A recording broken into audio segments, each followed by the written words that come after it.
Hey everybody, I just wanted to come on here as I promised to give you guys kind of an update on Buddy and talk a little bit about nutrition and how that impacts dogs as well and as much as humans. So there's Buddy.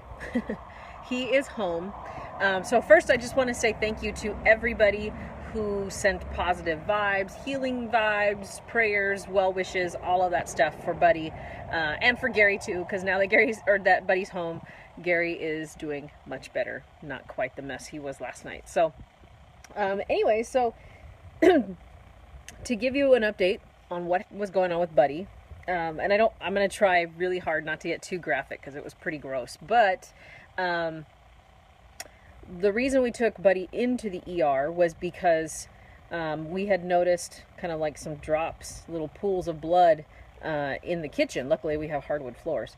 But we noticed some blood, and I was like, oh, Gary and I were talking, and I said, oh, is that from you? And it wasn't, and so we tried to figure out which dog it was, and come to find out that it was Buddy. And unfortunately, it was coming out of his butt. And so one thing I will tell you, some little tips I will tell you about dog health. If the blood is red, as my dogs are all pooping right now, actually, if the blood is red, then it's not that that's not as severe, but if the blood or the stool is red, then that usually means that it might be something more like, it could be a cut in the anus, it could be a cut, it could be a cut even in, something going on with their intestinal wall. If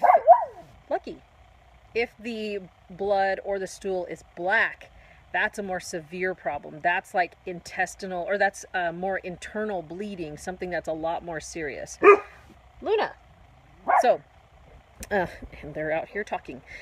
So anyway, his was red, and it had like, again, I'm trying not to get too graphic, but it had like chunks or like gel type stuff in it, which was the diarrhea, really. It was kind of like bloody stool. And at one point, it kind of looked like it was just pouring out of him. And so this did not bode well for Gary, of course. He was freaking out. And I mean, I was concerned too, but like I said, one of us had to stay calm.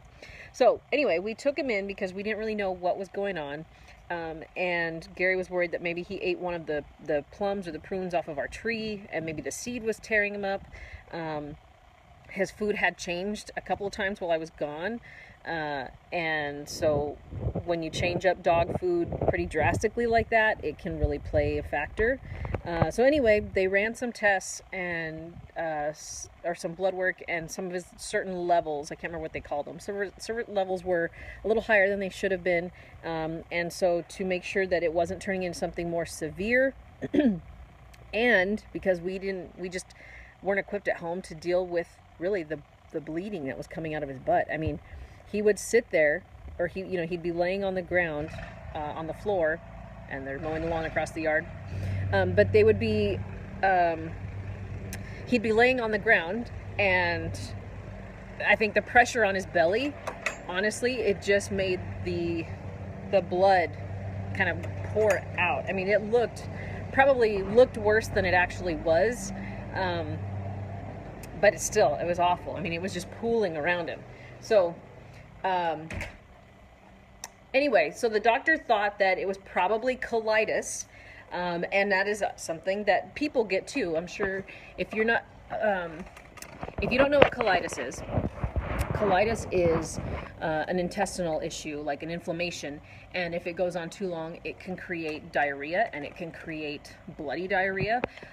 And in fact, Gary was dealing with this just a few months ago, and so as a result, he had to eliminate certain things from his diet so that way his intestinal walls could start to heal. So Buddy's 11. That's pretty old for a dog, and so, I mean, it doesn't seem like it, but they age faster than we do. So essentially, Buddy had colitis. He had bloody diarrhea, which meant his intestines or his colon was inflamed, and it was causing the issue. And so we kept him there overnight at the doctor's recommendation because, one, the blood was insane. I mean, it was making such a mess. And two, we just wanted to make sure that it wasn't turning into something worse that needed to be addressed more readily than we could just run him down to the ER. So we kept him there overnight. They got the IVs going, probably rehydrated him, got the diarrhea, all that kind of stuff to stop. So that's why I say he is doing better now. They got the diarrhea, they got the blood, all of that to stop. He's on meds now at home. And, you know, he's acting just fine. The whole time he was acting just fine. You know, happy, healthy, to what he normally acts like. Wagging his tail, all that kind of stuff. They loved him there when I picked him up this morning. And so he'll be on meds for the next week or so. But, so one, glad it's not something that's more severe. It was pretty easily treatable. They were able to get it under control so that we could do the rest at home. But here's what I wanted to share with you. Nutrition is so important for your pets just as much as it is for you. And in fact, stuff like colitis is really caused by the quality of food that you are eating. I mean, this, like I said, this is exactly what we went through with Gary a few months ago. We've been trying to figure out why he had a little bit of bloody diarrhea and why he was, you know, having stomach cramps. Now, I don't know if Buddy was in pain. He didn't act like it. Unfortunately, they can't tell us the way people can. But, you know, Gary has had a life full of poor nutrition and other poor choices, as you all well know, his issue in the past with narcotics, and it took a toll on his stomach. You know, your stomach can really only take so much, and when you kill off the good flora in your belly, all kinds of other crap starts happening. And so Gary was dealing with colitis. Now, this is exactly what happened with Buddy. Buddy's a little older, and so I think it didn't take as long as it did Gary to develop the issue, because Gary said he had noticed some softer stool earlier in the day. But sometimes that happens when they eat too much grass. But then by evening, he was bleeding, and it was really bad. So it was the poor nutrition that he, and whatever other filler crap that they put in the dog food, you know, like it was one of those cases where we feed them pretty good dog food. I think it's called Earth's Choice Farm something or other. Anyway, there's no filler. It's all natural, and it's a spend of your bag. Like we pay like $40 for like a 30-pound bag, I think. But, you know, I try to keep this house, dogs and people, eating pretty well. And so I will spend more money on my pets to keep them healthy. Now, while I was gone, Gary ran short on that food and short on cash, because let's face it, he's the spender. He kind of sucks at managing money. But anyway, so he ended up buying, you know, some cheaper brands. I think one of them was like Alpo or something. Cheaper brands of dog food, just obviously to keep them fed. And, you know, changing your dog's diet drastically can really wreak havoc on their system. And, you know, one of the first signs that we instantly noticed, well, at least I did when I got home, was terrible gas. Oh my God. Like, you all know that have pets, dog farts are awful. This was beyond the normal dog fart. So just terrible gas. And actually the diarrhea that Buddy had smelled exactly like that gas. It was terrible. But you have to feed, well, you should be doing it to yourself too, but you have to feed your pets healthy food. You know, look at the ingredients. I read ingredient labels for us. I read ingredient labels for them. You know, stuff that has byproducts or corn filler or corn meal or, you know, like all that bullshit. I try hard not to give that to my dog. Now, I know Gary was kind of in a bind while I was gone, and it is what it is.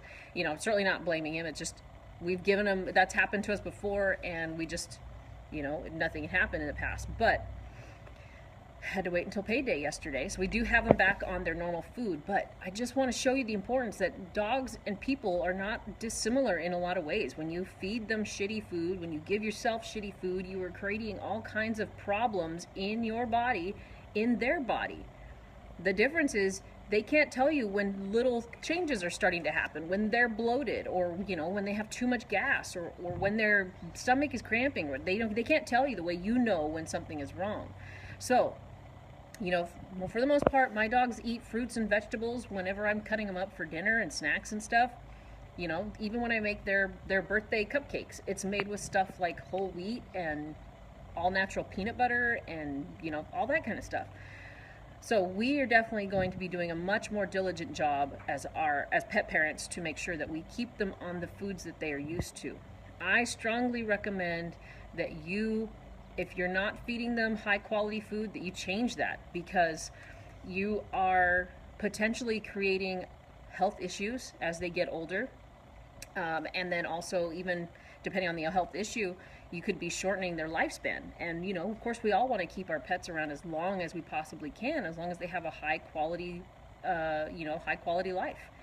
And so that's what was going on with Buddy. Basically, colitis, same issues that people get. He's an older dog, and he can't just eat. I told him and Gary, you know, you guys are getting older. You can't just eat whatever shit you want anymore. So that was a good lesson, a good reminder for us as pet parents that we need to really be on top of what our pets are eating, you know, and we as people need to be on top of what we are eating. It's no different. So that's why I really wanted to take time to kind of use this as a learning moment for us, a teachable moment for you guys, and a reminder to, you know, pay attention to what your pets are eating. I hope you're paying attention to what you're eating, especially if you have kids. What kind of crap are you putting in their body? Because guess what? Sugar, number one thing. If you're giving them cereal and orange juice for breakfast, guess what? You're giving them a bowl and a cup full of sugar. So that's going to, as school starts, that's going to decrease their ability to stay focused, to be able to learn. They're going to go through mood swings, anxiety. They're going to have, if they're going through puberty, it's going to just wreak havoc on their hormones, their face, all of that kind of stuff. And that leads to other issues like social conformity and bullying and being ostracized and all that kind of stuff. And how do I know? Because I was a fat kid who got picked on in school, at least through like 7th grade. So I just want you to remember, as parents, as pet parents, and as people, check your labels, know what you're putting into your body, know what you're putting in your pet's body. Take the time, and I'm sorry, if you have to spend a little bit more, I know it's harder. Maybe you go out to McDonald's less. Maybe you don't buy that Starbucks every day. And people might get pissed at me about what I'm saying, and hashtag sorry not sorry, because you know I try to keep it real and honest on this page. You know, if you have, you know, if you're spending oodles of money on shit like hot Cheetos and taking your kids out to McDonald's because you just want them to shut up, sorry, you need to spend more money on quality whole foods.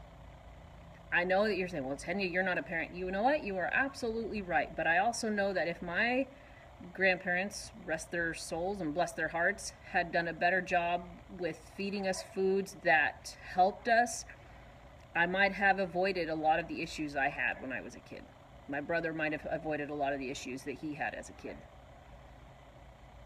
Just saying.